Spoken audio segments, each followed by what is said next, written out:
Was bekommst du für 100 Euro in Istanbul? Diese Kugel Eis hat mich 9 Euro gekostet. Was erwartet euch in diesem Video? Wir essen nicht nur Eis, wir gehen auch shoppen auf den großen Bazar, gehen zum Friseur, essen auch echten türkischen Döner. Wir werden natürlich auch Tantuni und Fischdürren probieren. Am Ende sprechen wir aber auch mit den Locals. Wie nehmen die 70% Inflation eigentlich wahr? Werden die Gehälter angepasst? Wir gehen nochmal zum türkischen Zahnarzt und schauen uns das Thema Haartransplantation an. So, jetzt geht's richtig zur Sache hier. Also, lehnt euch zurück und erkundet mit mir Istanbul bis zum Schluss.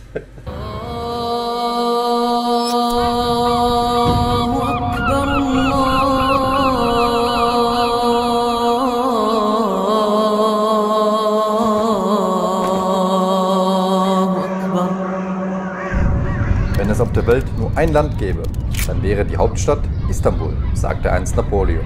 Willkommen aus Istanbul. So kann ich aber nicht rumlaufen. So ist das schon viel besser. Martin, I love you. I love you too. I need and I love this one. Tamam, yes. Sprichst du Deutsch?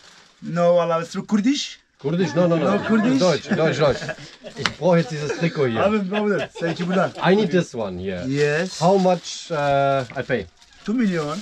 No. 2 Millionen I cannot afford. 85 Millionen leben hier in der Türkei und offiziell 16 Millionen hier in Istanbul. Inoffiziell sind es allerdings über 20 Millionen und 4 Millionen davon sind Flüchtlinge. Das ist die Einwohnerzahl von Berlin, ja, Hauptstadt in Deutschland, größte Stadt. Und wusstet ihr, dass die Türkei auch die meisten Flüchtlinge in der Welt hat? You make for me 150, okay? What? You want to kill me? No, I'm kidding. 345. No. I give you 10 euro and you give me 35 back. No. You have so much money, huh? But you need to give me 35 Lira back, ne? Yeah, I will give you. Okay, wir haben das Trikot. Jawohl, 9 Euro ausgegeben. Ich benutze meine 100 Euro, die ich mitgebracht habe und versuche die mal hier auszugeben. Mal schauen, wie weit wir hier mit den Euros kommen. 100 Euro in Istanbul. Ihr müsst wissen, türkische Lira, die verliert dramatisch an Wert. Ja?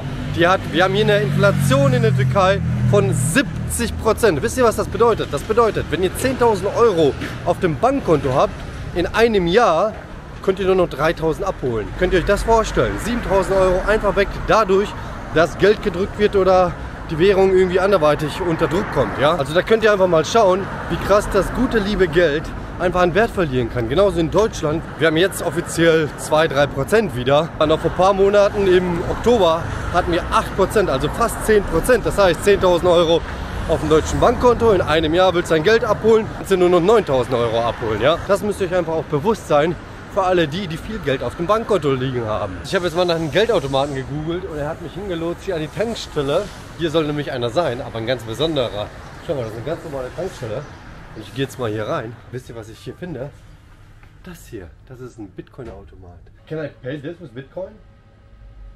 Okay, ich kann halt quasi mein Bitcoin hier eintauschen, Bitcoin in Geld umwandeln. Die Finanzbank, die hatten bestimmt ein paar Lira für mich übrig. Schauen wir mal. Withdraw Cash. Türkisch Lira, USD. Krass, man kann hier die türkische Lira, Euro oder US-Dollar rausziehen, ja? Das kenne ich so auch nicht, dass man verschiedene Währungen aus dem Automaten rausziehen kann. Krass. Wir nehmen jetzt aber mal die türkische Lira. 100 Euro sind 3.500 Lira mittlerweile. Völlig verrückt. Ich kann hier maximal 2.000 rausziehen. 64 Euro, 2.000. What? Die wollen 10 US-Dollar, dass ich hier die Kohle rausziehe. Also irgendwie 9 Euro Abhebegebühren. Abbruch. Also die Info für euch, ich habe gerade mal die Südkoreaner hier gefragt. Diese Zirat Bank, da bezahlt ihr keine Fees, ne? Keine Abhebegebühren. Da könnt ihr ganz normal Geld abheben. So schaut die Kohle aus. Irgendwie habe ich so das Gefühl, die Inflation kommt hier gar nicht so schlecht in der Türkei. Also die Polizei, die fährt einfach mal schön Ferrari, oder? Was mir auf jeden Fall aufgefallen ist in Istanbul, und das gefällt mir nicht so sehr gut, ist, dass man schon auch irgendwie übers Ohr gehauen wird teilweise. Ne? Und speziell die Türken, die machen keinen Spaß, wenn es ums Geld geht, Thema Geld, ja. Die werden auch sehr schnell sehr aggressiv. Und schau mal, der Wechselkurs aktuell ist 35 Lira und der berechnet mir jetzt einfach 34. Und der lässt auch nicht mit sich diskutieren. Ne? Also es ist mir auf jeden Fall aufgefallen hier. Finde ich halt ein bisschen, ja, keine Ahnung, nicht so einen ganz schönen Geschmack. Finde ich ein bisschen schade, ne? Weil die Türken ja eigentlich sehr herzlich und gastfreundlich immer sind.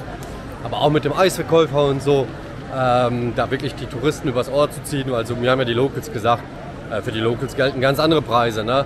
Und ja, in Deutschland machen wir das zum Beispiel nicht mit den Ausländern, ne? Da gelten Preise, einheitliche Preise für alle, egal welche Hautfarbe, sag ich mal. Und hier ticken die Uhren ein bisschen anders.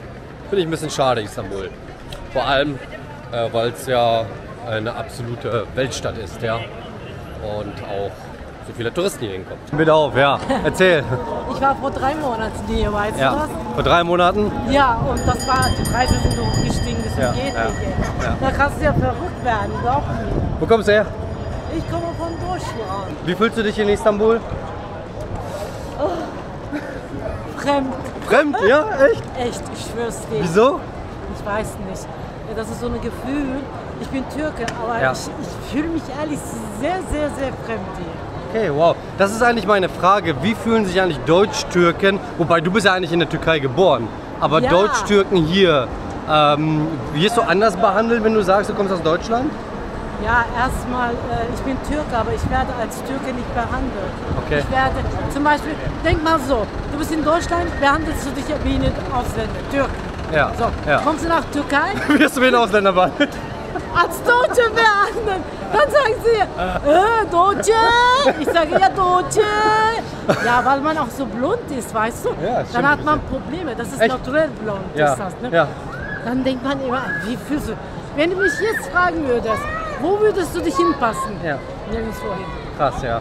Ich habe kein Land, ich habe kein, wie soll ich sagen, das Gefühl, ich gehöre zu Türken, nein. Ja. Zu Deutschen auch nein. Wow.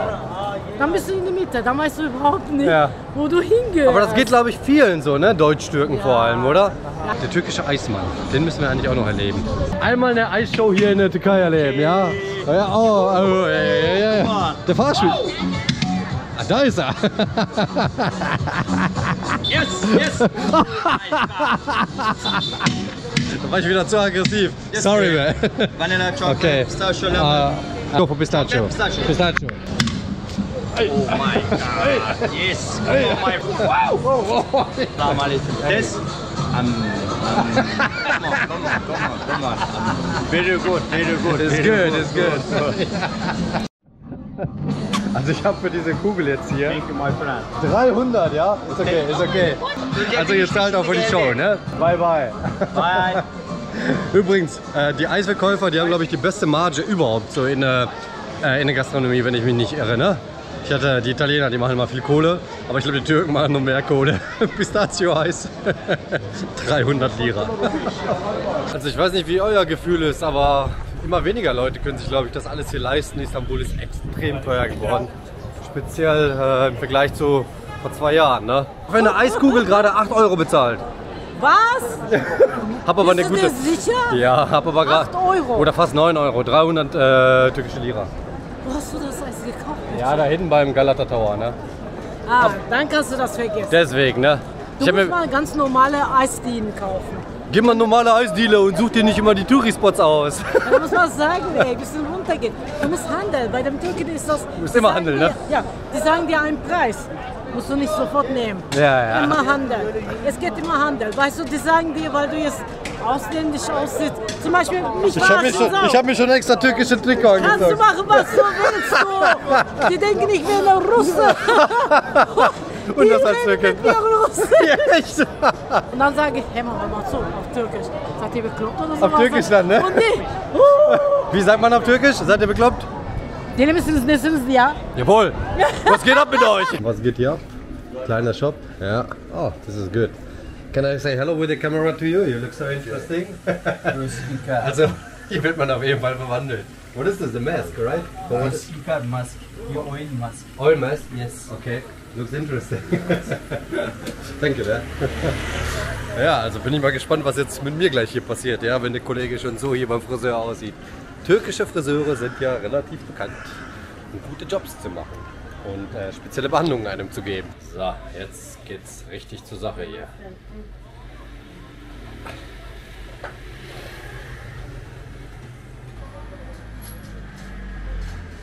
Bin ja gespannt, was das gleich ergibt, ja.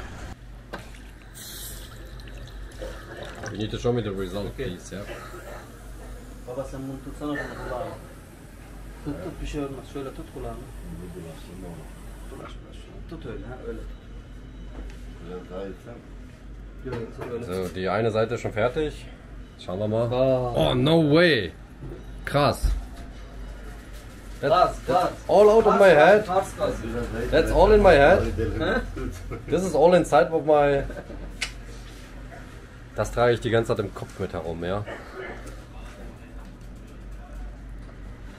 Habe ich noch nie gemacht. Kannte ich auch noch nicht. Kanntet ihr das?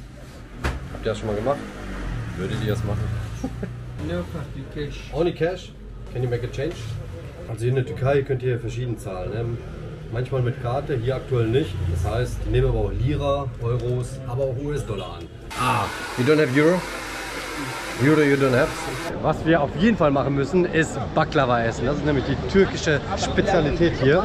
Und das schauen wir jetzt mal. Merhaba. Merhaba.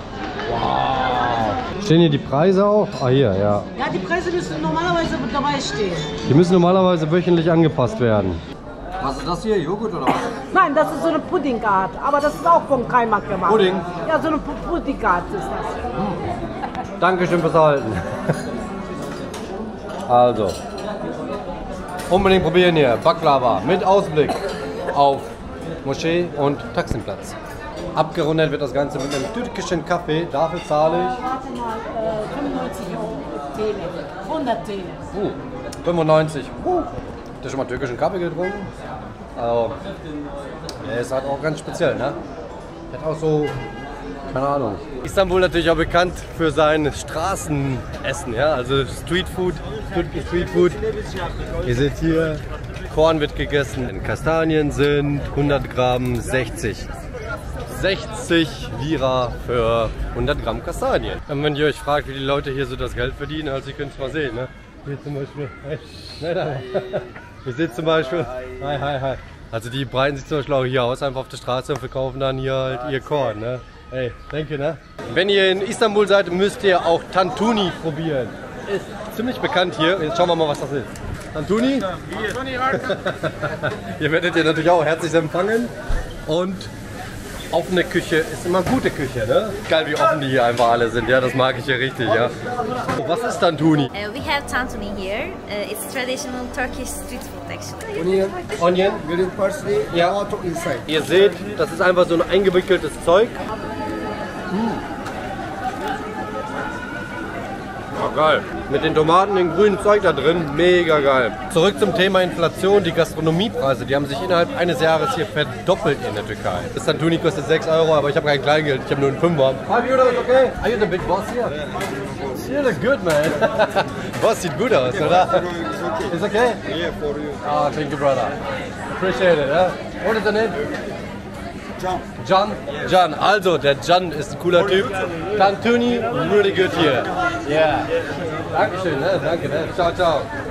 Also ein kleines Discount. Ich muss ja zusehen hier mit den 100 Euro. Also es ist ja doch deutlich teurer als erwartet. Also 6 Euro noch was für so ein bisschen Tantuni. Ja, gar nicht so günstig, ne? Also was kostet der Döner denn heutzutage in Deutschland? Das weiß ich leider nicht. Ich war ja ein halbes Jahr nicht mehr in Deutschland. Auch nicht mehr günstig, ne? 6, 7, 8 Euro, glaube ich sogar, ne? Also so ist das, wenn man seinen Tantuni-Shop direkt hier am türkischen Bazar hat. Ja, da muss man sich einfach auch darauf einstellen, dass die Leute handeln wollen. So, neue Waren, alles noch per Hand hier verschifft, ja. Übrigens, mich würde es echt mal interessieren, diese ganzen Schuhläden hier. Ist das Originalware? Was meint ihr? Schauen wir mal. Ja, da war. Kann er filmen hier? Ist okay? Filmen dürfen wir. Und wir haben hier eine große Auswahl an Schuhen. Also Sonnenbrille erstmal hier in den Räumlichkeiten abnehmen. Is it original? Ah, ist Fake Bro, okay. Aber wenigstens ehrlich sind sie, ne? Also es ist keine Originalware. It's Fake Bro, sagt er. Von daher finde ich auf jeden Fall cool, dass er das auch so kommuniziert. Fragen wir auch mal, was es kostet. What is the price? How much I pay here? Also es stehen keine Preise dran, das heißt alles wird genannt. You have no prices, ne? Everything is everything no negotiation, everything? Ja, yeah, we are at Bazaar, ne? Also wir sind hier auf dem Bazaar. Da muss natürlich gehandelt werden. ja, YouTube. So, I don't know. This Adidas 1200 Lira. Ja, und die Qualität ist, so wie sie ist, keine Ahnung. Thanks for your honesty, yeah? I like it. Germany? Yeah, I'm from Germany, yeah. Appreciate it. Yeah, Turkish, huh? Tomorrow is big game here, ne? Galatasaray or? Yeah? Bye, ja. Also hier beim Nasib könnt ihr die Schuhe bekommen, ne? Ist direkt hier am türkischen Bazar. Also jetzt im Mai ist echt die perfekte Zeit, glaube ich, auch die Türkei hier zu besuchen, Istanbul. Die Temperaturen sind super angenehm, ne? Frühlingsstimmung und es ist einfach krass, was hier abgeht. Die Stadt ist so lebendig. Guck mal, du bist mitten in der City und da hinten siehst du irgendwie ein Schiff vorbei tückern, ja? Bootstour hier einmal rüber nach Asien, ja, zu dem anderen Landteil empfehle ich Ihnen natürlich auch in Istanbul. Das mache ich jetzt aber dieses Mal nicht, ist mir einfach zu voll. Aber ich habe es natürlich vor 2-3 Jahren gemacht, von daher definitiv empfehlenswert. Voll schön hier, echt. Da hinten haben damals ein paar Jungs einfach mal ein Lagerfeuer gemacht, ja. Und über die Galata-Brücke müsst ihr natürlich auch mal gelaufen sein. You fish already today? Today not? Okay. Later, ne? Okay, bye bye. Noch hat sie nichts gefangen. Oder sie sagte einfach, hör auf mich zu fotografieren. Übrigens, übersetzen, ne, Kollegen, meine türkischen Freunde hier. Gerne mal übersetzen. Ich kenne ja nur ein paar Wörter, die mir mein Liebster Serkan damals, mein bester Freund aus der Schule. Aber die will ich jetzt hier nicht nennen. Merhaba. Merhaba, hoş geldin. Wo die sind? Do you have fish already? Today fish or no fish? No fish. No fish today? No fish. Ah, oh. Here. Ah. Huh? You have? No Kurdish? You have fish? Kurdish? No, not Kurdish. I'm German. I'm not Turkish. Turkish? I'm Oh. German. Eine Sache, die ich unbedingt probieren will, ist wieder Fischdürüm. Das habe ich mir immer da damals geholt. Vor 2-3 Jahren habe ich, glaube ich, so um die 1,70 € bezahlt. Mal schauen, was es jetzt kostet. Da ist der Kollege. Fischdürüm. Das ziehen wir uns jetzt mal rein. Mega geil. Hi. Hi, bro. I'm so happy. I want a fish dürüm, please. Yeah? You want? Yeah, definitely. How many you want? It's so nice. Eh? One is enough for me. Huh? Okay. I always eat it like 2-3 years ago. You know, I love it. How much I pay? This price? Yeah. 140. Just so 140. How much euro? 5 euros. No! Der will mittlerweile 5 € dafür haben, ja? Er schreit mich an, so 1 Lira sind 33. So, nein, 35. Das ändert sich hier minutenweise. Okay, Also, 35 do you see? for change. Yeah, I go change. You don't need I to need change lira. because you. Oh, da ist neuer Fisch, new fish. I need lira. Ah ja. Yeah. Abi 4 euro diyor, ben 4 euro 150 milyon yapıyor diyorum. Bu ne diyor ya? 5 euro 5. No. Excuse me. But yeah. Not for me, not for you. Yeah. Not for me, not for you. 2 euros is okay. Nice, very good. 2 euro, ne? Yes. 2-3 years, I bet. Okay, I take my 10 euro back, please. 10 euro. Thank you. Kommen wir nicht ins Geschäft, ne? Also dadurch, dass wir hier so eine krasse Inflation haben und die Preise anpassen und wir aber nicht so eine krasse Inflation in Deutschland haben, explodiert das natürlich für uns Touristen hier, ne? Also der gibt mir jetzt einen 5er wieder, dann zahle ich ihm mit einem 10er und kriege einen 5er wieder und dann gibt es endlich mal den Fisch, weil die sind mir hier viel sympathischer. Das ist mir nämlich wichtig, wem gebe ich eigentlich mein Geld, ne? Und der Typ da hinten so komisch kommt, kriegt dann die Kohle nicht. Thank you, my friend. Thank you. Bye, bye. Bye, bye. Schmeckt so geil, Mann. Habe ich in Deutschland noch nie gesehen übrigens. Fischdürüm. Genau, warum macht in Deutschland keiner Fischdürüm? Hammer, oder? Andere Sache, die wir auf jeden Fall machen müssen in der Türkei. Chai trinken. Türkischen Tee. Wo kann man das besser als hier am Bosporus? Guck mal, der hat hier seinen Ofen angeschmissen. Hey, merhaba. Merhaba. Yeah, I want to have one chai, ne? Yeah. What I pay with you? How much I pay? 20 lira. 20 Lira, also 20 Lira bezahlt ihr für einen türkischen Chai. Schön mit Stil, genau am Bosporus. Voll schön, oder? Thank you. Thank you. Also da mal Cheers aus Istanbul. Ist heiß. Also ich habe den mal gefragt, wie viel er von diesen Dingern hier, von diesen Fischdürüms verkauft. Kann er mir jetzt gerade noch nicht sagen, aber er nimmt mich jetzt mal mit hier irgendwie in sein Restaurant. Anscheinend hat er auch ein Restaurant. Jetzt sind wir hier ein bisschen weggelaufen in so eine Gasse. Mal schauen, was hier passiert. Bin gespannt. Yes. Ja. Das ist ja Restaurant. Ah, cool. Hey, merhaba. Ah, geil. Guck mal, und die haben hier auch Restaurant. Und hier verkaufen sie auch. Same price or? Same price? 140. 140, same, ja. Okay. Ah, ja. Also da seht ihr auch tatsächlich 140 Lira kostet auch der Fisch. Ne? Also er hat schon die Wahrheit auch gesagt da hinten. Thank you so much, ne, my friend. Thank you, ne? Bye bye, ja? Ah, I have already. It's okay, thank you. Okay, thank you. Thank you, ne? Also, für mich gibt es den umsonst das nächste Mal bei ihm. Guck mal, wie schön hier die Gassen gemacht sind. Das ist schon nett, ne? Also das muss man auch sagen, hier so diese ganzen kleinen Restaurants und die kleinen Bars hier in Istanbul auf jeden Fall super cool gemacht. Gutes Flair. Der Döner kommt ja offiziell aus Berlin, aber in Istanbul haben sie natürlich auch Döner. Und hier am Taksim Square haben wir ein paar Dönerläden. Ziehen wir uns natürlich auch mal einen Döner rein, ne? Also wie unterscheiden sich die Istanbul-Döner vom deutschen Döner? Das checken wir jetzt mal hier aus. Und wie ihr seht, haben die gar nicht so viel Salat, glaube ich, drin. Aber das probieren wir jetzt mal aus hier. Take the dürüm roll. The standard. Standard. What is this? Beef, cow. Cow, beef, and this is chicken. Then we go for beef, please. Ja, wir schauen jetzt mal, wie er hier den Döner zubereitet. When you prepare, okay? When you prepare, then I will third, yeah. Also, es kommt Fleisch rein. Ja. Ah. Und dann noch Fritten mit rein. Tomate kommt mit rein. Gurke. Cucumber. Ah. Ah. And hot. And hot. Thank you. Oh! Man wird hier immer verarscht. Genauso wie du weißt. Thank you. Thank you, brother. Thank you. 190 Lira zahlen wir dafür. Ihr wisst Bescheid. Schon sehr besonders die Atmosphäre. 5-mal am Tag wird hier gebetet und dann ja, geht das in der ganzen Stadt los. Ne?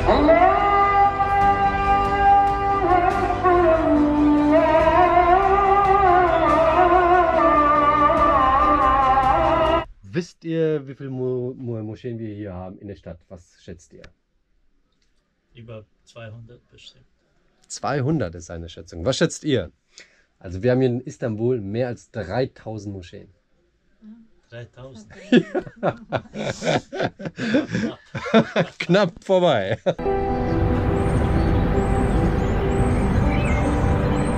Die Menschen hier waren nicht immer Muslime. Die Zeit der Einsiedler reicht ins 660 bevor Christus zurück, gegründet als Byzantium, eine griechische Stadt, die mehr als 1000 Jahre existierte. Konstantin, der römische Kaiser, suchte sich Byzantium aus als die neue Hauptstadt Roms und nannte es Konstantinopel. Anfangs hieß die Stadt auch Neu-Rom. Im Jahr 395 wurde das Römische Reich getrennt in West und Ost. Der Westen sprach Lateinisch und war römisch-katholisch. Der Osten sprach Griechisch und war griechisch-orthodox. Nachdem das westliche Römische Reich im Jahr 476 kollabierte, existierte das östlich-römische Reich bis zur Eroberung durch das Osmanische Reich im Jahr 1453.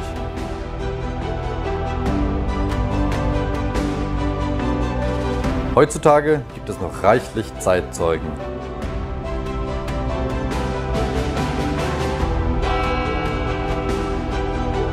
Einer der wichtigsten ist die Hagia Sophia. Erbaut als Kirche ist dieses architektonische Meisterwerk fast 1500 Jahre alt. Sie galt für 1000 Jahre als die größte Kirche weltweit. Während der Geschichte ist dieses Gebäude ein Schauplatz von religiösen und politischen Machtkämpfen. Umgewandelt von Kirche zu Moschee, von Moschee zum Museum und wieder zu Moschee durch den amtierenden Präsidenten Erdogan. Was ist deine Meinung?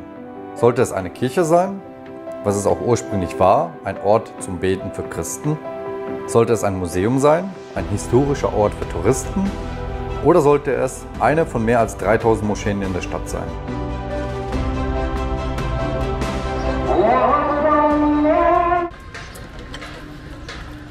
Da fließt das Orangengold.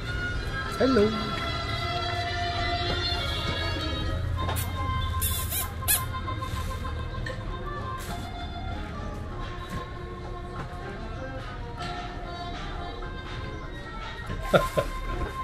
Geiler Hund, ey. How old is he? How old? 16. 16. Ah, ja, ja. 16 Jahre, das Hündchen. And 70 for you, ne? Thank you, ne? Thank you. Have a good one. Ich bin hier 9 Kilometer weg vom Galata Tower. Jetzt versuchen wir einfach mal Taxi zu fahren. Ah, der hält auch schon an. Mal gucken, ob wir bei dem auch mit Karte zahlen kann. Hi. Hi, hi. I need to go to Galata Tower. Can I pay by card? Can I pay by Euro? Ja. Also ich fahre jetzt hier, ja, I'm recording also for my video, ne? Ich kann hier auf jeden Fall auch mit Euro bezahlen beim Taxi. What is your name? My name is Tamer. How? Tamer. Tamer. Nice to meet you, Tamer.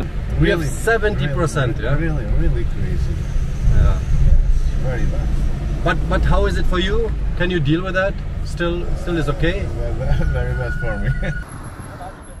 Überall fett, die türkischen Flaggen, ja. Also wisst ihr es eigentlich, Türkei ist gerade mal 100 Jahre alt, ja. Also der Atatürk, der hat vor 100 Jahren die Türkei gegründet.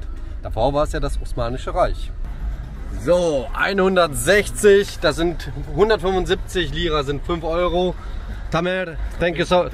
Tamer, ne? Tamer, yeah. Thank you so much, ne? Thank you. Also ihr könnt ja auf jeden Fall mit Euro zahlen, 15 Minuten Taxi fahren, also geht eigentlich, ne? Ein Fünfer, das passt. Tamer, thank you, ne? Have a good, take care. Bye bye. Everything, bye bye. Der war doch nett, oder? Spricht doch perfektes Englisch. Das ist gar nicht zu üblich hier, ne? Natürlich kommen wir auch noch eine Banane hier in Istanbul und was war dieses lange Dingen, was ich in Vietnam hatte? Einige können sich daran sicherlich erinnern. Der Thomas hat es als erstes erraten. Es war eine Art Kürbis und der Lars Habeck, Dankeschön an euch beide, hat es nochmal erläutert. Das ist die Herkuleskeule. Genau. Weiß nicht jeder, wusste ich damals auch nicht. Dankeschön. Auf jeden Fall, dass ihr mit am Start seid. Ja? Schauen wir noch, was wir hier für 3 Bananen beim Straßenhändler hier in Istanbul bezahlen. Einen kleinen Rabatt bekommen. 43 Lira für 3 Bananen. Das sind immer für mich so Oasen. Ne? Der Kemal, der verkauft hier die Rosen. Für eine rote Rose bezahlt ihr 100 Lira bei ihm. Und ja, das finde ich immer schön. Ne? Mit Blumen. Thank you, Kemal. Ne? Bye bye. Bye bye. Ja, ist immer cool. Hallo, cheers. Hi. Bist du nicht am Blog aus Vietnam jetzt, ne? Ja, aus Vietnam, hey, ja. so klein ist die Welt. Echt? Ich habe dich bei YouTube erst gesehen letztens. Tatsächlich, ja. Wie heißt ihr? Igor Nato. Igor Nato, hi. Aus Deutschland. Aus Kassel. Aus Kassel, geil, ja. Ja, du so klein ist die Welt. Ja, krass. Dabei habe ich den Kanal erst jetzt gestartet. Ja, wir haben es letztens gesehen. Was habt ihr gesehen? Vietnam, oder? Vietnam habe ich jetzt gesehen, ja. Genau. Welches Video? Ich weiß nicht, wie es das war. Wir haben dich heute auch da drüben gesehen, also bei der Moschee. Also bist du auch mit der anderen GoPro, mit der großen GoPro. Nein, dann war ich das nicht. Nee, dann war ich das nicht. Ich habe keine GoPro, ich habe nur eine kleine. Heute habe ich nichts mit. Ja, er ist aber genauso aus wie du, sag ich dir ja. ehrlich. Ne? Seid ihr das erste Mal? Das erste Mal Istanbul, genau. Wie gefällt es euch? Sehr gut. Ja? Ich habe hier mal 2 Monate gelebt, vor 2, 3 Jahren. Das ist so teuer geworden alles. Ich mache ja gerade wieder so einen Clip hier. Ja, wir haben's gemerkt. Was bekommt ihr für 100 Euro in Istanbul? 7 Euro für ein Eis bezahlt. Also. Für ein Eis, ne? Ja. Habe ich auch. Ich glaube 8, 9 Euro. Ja, 300 Lira für ein Pistazien. Das ist krass, ne? Also Gastronomiepreise haben sich innerhalb eines Jahres verdoppelt hier. Ganz ja? genau. Krass. Und interessant ist auch, dass sie auf die Preise keine Mehrwertsteuer drauflegen. Das heißt, du bekommst es am Ende erst mit, ne? Servicegebühren nochmal 15%. Auf der Karte steht da nochmal 840 Lira, ne? Und am Ende... Extra nochmal Überraschung, oder? Plus nochmal Servicegebühr. Ja. Da bist du in Vietnam günstiger, ne? Ey, so geil. Ich muss im November gehe ich wieder zurück. Danach kann ich euch auch empfehlen. Ne? Also, wenn ihr mal Bock habt, danach November, meldet euch dann gerne. Ne? Gerne mal schreiben. Ja. Cool. Schreibst du mir bei, ich mache den Istanbul-Clip, schreib mir doch noch gerne nochmal. Dann sind wir nochmal connected. Dankeschön. Dankeschön, ne? Ja. Schön, euch getroffen zu haben. Ja, klein ist die Welt, genieß es. Ciao. Ja. Geil, oder?